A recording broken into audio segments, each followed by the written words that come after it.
Chapter 23. The Empty Book. They won't let me visit him the first day, and Graham says I'll just have to be patient and let the doctors do their business. But I can't stand just sitting around, so I decide to walk over to the hospital, which Grim says is miles and miles, but suit myself. I know how to get there, because Freak and I went yonder that way once, so he could show me the medical research building. It's not the same, though, without Freak along to turn the houses into castles and the swimming pools into moats. All I keep thinking is, what a jip it is to have to go into the hospital on your birthday.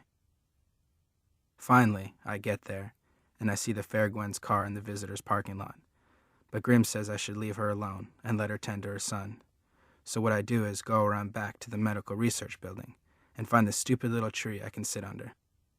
I have that old ornithopter bird with me, and I'm winding it up and flying it around, figuring maybe Freak would get a chance to look out the window and see it flittering by. That's my plan, and I'm under that puny little tree, messing with the bird until this guy mowing the lawn makes me move. So I wander around to the front of the hospital, and that's when the Fair Gwen finds me. "Maxwell," she says, and she gives me this great big hug. A wet hug, because she's been crying. "Max, we've been looking all over for you. Kevin wants to see you. He's making quite a fuss about it, and Dr. Spivak says it's okay, but just for a few minutes." So the Fair Gwen takes me inside, and I figure we're heading for the medical research building. But instead, we go into the regular hospital. "He's in the ICU," she says. "So they're taking really good care of him?"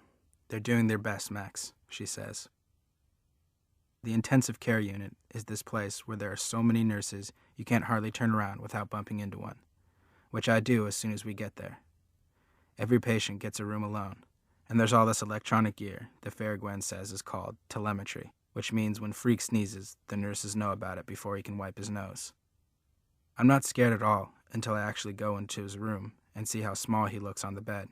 They've got him sitting up with all these tubes going into his arms and up his nose, and Dr. Spivak is guarding him. She won't let me come too close. "I thought no visitors was the best policy for now," Dr. Spivak says, "but what Kevin wants, Kevin gets." Dr. Spivak is this small woman with short red hair and a real stern face, and it's like she's mad because Freak wants to see me, or because I'll break some of her precious equipment. "That will be all," Freak says to her. "You are dismissed." The thing is, his voice sounds funny. Not just faint and weak, but kind of whistly. Only when I get closer do I see he's got this weird little plastic button stuck in his neck. "It's called a tracheotomy," he says, holding his finger against the button, which stops the whistling noise. Standard procedure to facilitate breathing. "Does it hurt?" "No way," he says. "I think it's cool. Listen to this." Then he plays with his finger against the button, making his throat whistle a tune, which he says is the theme from Star Trek, although you can hardly recognize it. "So when do you come home?" I ask. Freak can't move much the way they've got him set up in the bed, so he sort of shakes his eyes instead of his head. "I'm not coming home," he says. "Not in my present manifestation." I go, "What?" "The bionic unit is on red alert," he says. "The night they'll take me down there for my special operation. The next time you'll see me, I'll be new and improved." "I'm scared," I say. "Don't be a moron," he says. "You're not the one having surgery." I still wish they wouldn't. "Don't argue with me," he says. I have to lean close to hear him because his voice is so small and whispery. He goes, "If you argue with me, I'll get upset, and they can tell in the telemetry. Then you'll get in trouble." So I just stand there like a lump and don't say anything for a while. I put the ornithopter on the foot of the bed, but I don't think he notices. "See that book on the table?" he asks. He can't point, but I see the book on the table. "Open it," he says. The book reminds me of the dictionary he gave me for Christmas, except when I open it, all the pages are blank. "That's for you," he says. "I want you to fill it up with our adventures." "Huh?" "Write it down, dummy." I was going to do it, but now it looks like I'll be busy getting used to my new bionic body. It'll probably take me weeks just learning how to walk with long legs. I put the book down. "You're the one with the brain," I say. "I'm the long legs." "Don't get me upset," he warns. "I won't have the time, so you'll have to do it. Just write it all down, like you're talking. Put in all the fun we had, the cool things we did, our adventures." But you know I can't write, Kevin. It's all in your head, Max. Everything you can remember.